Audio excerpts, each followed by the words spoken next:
जय माता रानी। मेरे वीडियो में आपका बहुत बहुत स्वागत है। आज मैं दुर्गा सप्तशती के चौथे अध्याय की कथा प्रस्तुत करने जा रही हूँ। मेरे सभी भक्तों को की मनोकामना माता रानी पूरी करे। प्रथम ध्यान। सिद्धि की इच्छा रखने वाले पुरुष जिनकी सेवा करते हैं तथा देवता जिन्हें सब ओर से घेरे रहते हैं, उन जया नाम वाली दुर्गा देवी का ध्यान करें। उनके श्री अंगों की आभा काले मेघ के समान श्याम है। वे अपने कटाक्षों से शत्रु समूह को भय प्रदान करती है। उनके मस्तक पर आबद्ध चंद्रमा की रेखा शोभा पाती है। वे अपने हाथों में शंख, चक्र, कृपाण और त्रिशूल धारण करती है। उनके तीन नेत्र हैं। वे सिंह के कंधों पर चढ़ी हुई है। अत्यंत पराक्रमी तेज से तीनों लोकों को परिपूर्ण करती है। उनकी दैत्य सेना के देवी के हाथ से मारे जाने पर इंद्र आदि देवता प्रणाम के लिए गर्दन तथा कंधे झुकाकर उन भगवती दुर्गा का उत्तम वचनों द्वारा स्तवन करने लगे। उस समय उनके सुंदर अंगों में अत्यंत हर्ष के कारण रोमांच हो आया था। देवता बोले, संपूर्ण देवताओं की शक्ति का समुदाय ही जिनका स्वरूप है तथा जिन देवी ने अपनी शक्ति से संपूर्ण जगत को व्याप्त कर रखा है, समस्त देवताओं और महर्षियों की पूजनिया उन जगदम्बा को हम भक्ति पूर्वक नमस्कार करते हैं। वे हम लोगों का कल्याण करें। जिनके अनुपम प्रभाव और बल का वर्णन करने में भगवान शेषनाग, ब्रह्मा जी तथा महादेव जी भी समर्थ नहीं हैं। वे भगवती चंडिका संपूर्ण जगत का पालन एवं अशुभ भय का नाश करने का विचार करें। जो पुण्यात्माओं के घरों में स्वयं ही लक्ष्मी रूप में, पापियों के यहाँ दरिद्रता रूप में, शुद्ध अंतःकरण वाले पुरुषों के हृदय में बुद्धि रूप में, सत्पुरुषों में श्रद्धा रूप में तथा कुलीन मनुष्य में लज्जा रूप में निवास करती है, उन आप भगवती दुर्गा को हम नमस्कार करते हैं। देवी, आप संपूर्ण विश्व का पालन कीजिए। देवी, आपके इस अचित्य रूप का असुरों का नाश करने वाले भारी पराक्रम का तथा समस्त देवताओं और दैत्यों के समक्ष युद्ध में प्रकट किए हुए आपके अद्भुत चरित्रों का हम किस प्रकार वर्णन करें। आप संपूर्ण जगत की उत्पत्ति में कारण हैं। आप में सत्व गुण, रजोगुण और तमोगुण है। ये तीनों गुण मौजूद हैं, तो भी दोषों के साथ आपका संसर्ग नहीं जान पड़ता। भगवान विष्णु और महादेव जी आदि देवता भी आपका पार नहीं पाते। आप ही सबका आश्रय हैं। यह समस्त जगत आपका अंशभूत है, क्योंकि आप सबकी आदिभूत अव्यक्ता परा प्रकृति हैं। देवी, संपूर्ण यज्ञों में जिसके उच्चारण से सब देवता तृप्ति लाभ करते हैं, वह स्वाहा आप ही हैं। इसके अतिरिक्त आप पितरों की भी तृप्ति का कारण हैं। अतएव सब लोग आपको स्वधा भी कहते हैं।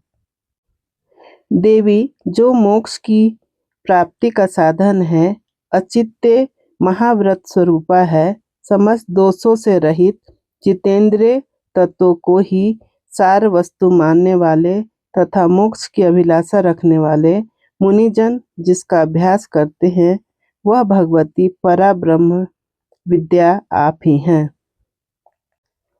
आप शब्द स्वरूपा हैं। अत्यंत निर्मल ऋग्वेद, यजुर्वेद तथा उद्गीत के मनोहर पदों के पाठ से युक्त सामवेद का भी आधार आप ही हैं। आप देवी त्रयी, तीनों वेदों और भगवती छहों ऐश्वर्यों से युक्त हैं। इस विश्व की उत्पत्ति एवं पालन के लिए आप ही वार्ता के रूप में प्रकट हुई। आप संपूर्ण जगत की घोर पीड़ा का नाश करने वाली हैं। हे देवी, जिससे समस्त शास्त्रों के सार का ज्ञान होता है, वह मेघा शक्ति आप ही हैं। दुर्गम भव सागर से पार उतारने वाली नौका रूप दुर्गा देवी भी आप ही हैं। आपकी कहीं भी आसक्ति नहीं है। कैटव के शत्रु भगवान विष्णु के वक्षस्थल में एकमात्र निवास करने वाली भगवती लक्ष्मी तथा भगवान चंद्रशेखर द्वारा सम्मानित देवी भी आप ही हैं। आपका मुख मंद मुस्कान से सुशोभित, निर्मल पूर्ण चंद्रमा के बिंब का अनुकरण करने वाला और उत्तम सुवर्ण की मनोहर कांति से कामनीय है। तो भी उसे देखकर महिषासुर को क्रोध हुआ और सहसा उसने उस पर प्रहार कर दिया। यह बड़े आश्चर्य की बात है देवी। वही मुख जब क्रोध से युक्त होने पर उदय काल के चंद्रमा के भांति लाल और तनी हुई भवों के कारण विकराल हो उठा, तब उसे देखकर जो महिषासुर के प्राण तुरंत नहीं निकल गए, यह उससे भी बढ़कर आश्चर्य की बात है। क्योंकि क्रोध में भरे हुए यमराज को देखकर भला कौन जीवित रह सकता है। देवी आप प्रसन्न हो। परमात्मा स्वरूपा आपके प्रसन्न होने पर जगत का अभ्युदय होता है और क्रोध में भर जाने पर आप तत्काल ही कितने कुलों का सर्वनाश कर डालती हैं। यह बात अभी अनुभव में आई है, क्योंकि महिषासुर की यह विशाल सेना क्षण भर में आपके कोप से नष्ट हो गई। सदा अभ्युदय प्रदान करने वाली आप जिन पर प्रसन्न रहती हैं, वे ही देश में सम्मानित हैं। उन्हीं को धन और यश की प्राप्ति होती है। उन्हीं का धर्म कभी शिथिल नहीं होता तथा वे ही अपने हृष्ट पुष्ट स्त्री, पुत्र और भृत्यों के साथ धन्य माने जाते हैं। देवी, आपकी ही कृपा से पुण्यात्मा पुरुष प्रतिदिन अत्यंत श्रद्धापूर्वक सदा सब प्रकार के धर्मानुकूल कर्म करता है और उसके प्रभाव से स्वर्गलोक को जाता है। इसलिए आप तीनों लोकों में निश्चय ही मनोवांछित फल देने वाली हैं। माँ दुर्गे, आप स्मरण करने पर सब प्राणियों का भय हर लेती हैं और स्वस्थ पुरुषों द्वारा चिंतन करने पर उन्हें परम कल्याणमयी बुद्धि प्रदान करती हैं। दुख, दरिद्रता और भय हरने वाली देवी, आपके सिवा दूसरी कौन है जिसका चित्त सबका उपकार करने के लिए सदा ही दयाद्र रहता हो। देवी, इन राक्षसों के मारने से संसार को सुख मिले तथा ये राक्षस चिरकाल तक नरक में रहने के लिए भले ही पाप करते हों, इस समय संग्राम में मृत्यु को प्राप्त होकर स्वर्गलोक में जाएं। निश्चय ही यही सोचकर आप शत्रुओं का वध करती हैं। आप शत्रुओं पर शस्त्रों का प्रहार क्यों करती हैं? समस्त असुरों को दृष्टिपात मात्र से ही भस्म क्यों नहीं कर देती? इसमें क्या रहस्य है? ये शत्रु भी हमारे शस्त्रों से पवित्र होकर उत्तम लोकों में जाएं, इस प्रकार उनके प्रति भी आपका विचार अत्यंत उत्तम रहता है। खड़ग के तेज पुंज की भयंकर दीप्ति से तथा आपके त्रिशूल के अग्रभाग की घनीभूत प्रभा से चौधियाकर जो असुरों की आंखें फूट नहीं गई, उसमें कारण यही है कि वे मनोहर रश्मियों से युक्त चंद्रमा के समान आनंद प्रदान करने वाले आपके इस सुंदर मुख का दर्शन करते थे। देवी, आपका शील दुराचारियों के बुरे बर्ताव को दूर करने वाला है।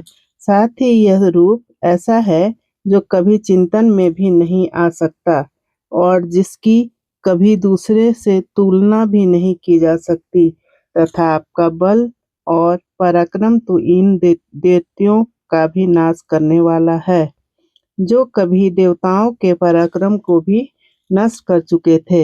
इस प्रकार आपके शत्रुओं पर भी अपनी दया ही प्रकट की है। वरदायिनी देवी, आपके इस पराक्रम की किसके साथ तुलना हो सकती है तथा शत्रुओं को भय देने वाला एवं अत्यंत मनोहर ऐसा रूप भी आपके सिवा और कहाँ है।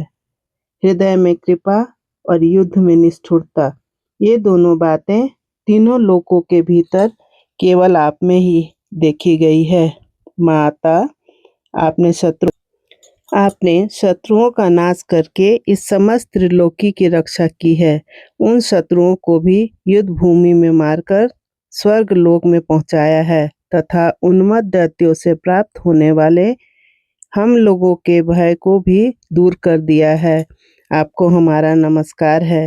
हे देवी, आप शूल से हमारी रक्षा करें। अंबिके, आप खड़ग से हमारी रक्षा करें तथा घंटा की ध्वनि और धनुष की टंकार से भी हम लोगों की रक्षा करें। चंडिके, पूर्व, पश्चिम और दक्षिण दिशा में आप हमारी रक्षा करें तथा ईश्वरी, आपने त्रिशूल को घुमाकर आप उत्तर दिशा में भी हमारी रक्षा करें। तीन लोकों में आपके जो परम सुंदर एवं अत्यंत भयंकर रूप विचरते हैं, उनके द्वारा भी आप हमारी तथा इस भूलोक की रक्षा करें। अंबिके, आपके कर पल्लवों में शोभा पाने वाले खड़ग, शूल और गदा आदि जो अस्त्र हों, उन सब के द्वारा आप सब ओर से हम लोगों की रक्षा करें।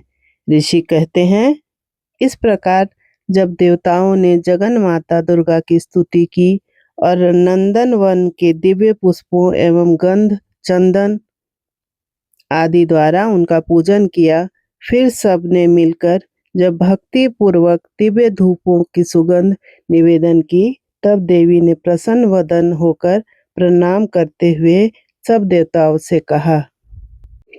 देवी बोली, देवताओं, तुम सब लोग मुझसे जिस वस्तु की अभिलाषा रखते हो उसे मांगो। देवता बोले, भगवती ने हमारी सब इच्छा पूर्ण कर दी। अब कुछ भी बाकी नहीं है, क्योंकि हमारा यह शत्रु महिषासुर मारा गया। महेश्वरी, इतने पर भी यदि आप हमें वर देना चाहती हैं, तो हम जब जब आपका स्मरण करें तब तब आप दर्शन देकर हम लोगों के महान संकट दूर कर दिया करें तथा प्रसन्नमुखी अंबिके, जो मनुष्य इन श्रोतों द्वारा आपकी स्तुति करे, उसे वित्त, समृद्धि और वैभव देने के साथ ही आपकी धन और स्त्री आदि संपत्ति को भी बढ़ाने के लिए आप सदा हम पर प्रसन्न रहें।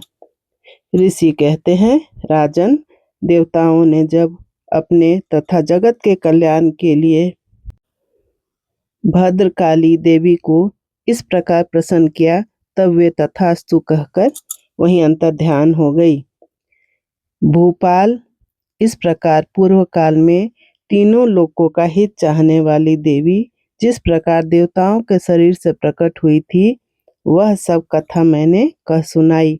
अब पुनः देवताओं का उपकार करने वाली वे देवी दुष्ट दैत्यों और शुंभ निशुंभ का वध करने एवं सब लोगों की रक्षा करने के लिए गौरी देवी के शरीर से जिस प्रकार प्रकट हुई थी, वह सब प्रसंग मेरे मुंह से सुनो। मैं उसका तुमसे यथावत वर्णन करता हूँ। जय माता दी, जय माँ दुर्गा। इस प्रकार चौथा अध्याय समाप्त हुआ। मेरे प्यारे भक्तों, भगवान आपकी सारी मनोकामनाएं पूरी करें और विश्व में शांति बनी रहे। दुर्गा सप्तशती का 5वां अध्याय सुनने के लिए आप मेरे वीडियो को लाइक करें, मेरे चैनल को सब्सक्राइब करें और ज़्यादा से ज़्यादा शेयर करें ताकि दुर्गा माँ की महिमा सबको पता चले। दुर्गा सप्तशती का पाठ मात्र सुन लेने से ही मनुष्य की सारी मनोकामनाएं पूरी होती है। जय माता रानी, जय बोलो माता रानी की जय, दुर्गा माता की जय, अम्बे महारानी की जय।